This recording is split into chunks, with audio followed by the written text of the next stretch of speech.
BarkBox IPO'd last year, and this was their first day, and it makes sense why when you hear the story.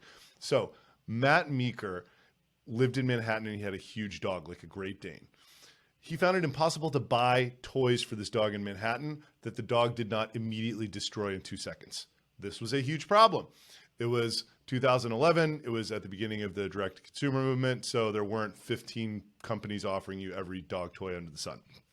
So this is the most impressive entrepreneur story I think I've ever heard.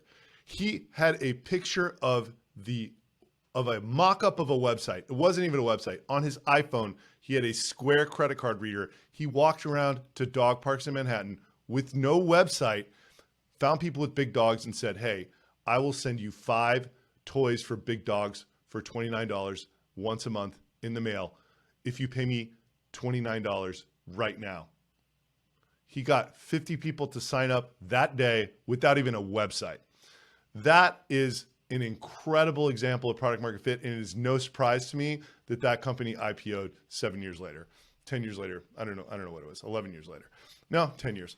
There are 3 lessons there, in my opinion. 1, find an incredibly strong signal any way you can. So pretend you have a flashlight and you're just flashing out, and when you feel that there's a good response there, which is people buying stuff from you when you don't even have a website, that is a strong signal. Lesson number 2, don't spend $1 if you don't have to until you have some indication that people are actually going to buy this stuff from you.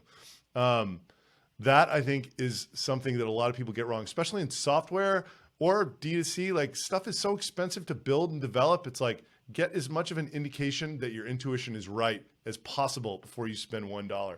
And the third lesson comes from another founder of BarkBox named Hendrik Wildeman. He said, and this guy's observed like 40 or 50 businesses in his incubator called Pre-Hype.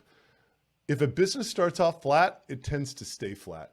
If a business starts off like that first day at BarkBox on this incredible trajectory, it tends to stay on this incredible trajectory. And I can vouch for that. My last business, Robly, was the blue line. Get emails had been the red line from the start, and it turned into retention.com, and it just keeps accelerating faster and faster. Follow me if you want to talk about email and startups. That BarkBox product market fit story is one of the best I've ever heard. Thank you for listening. I'm out.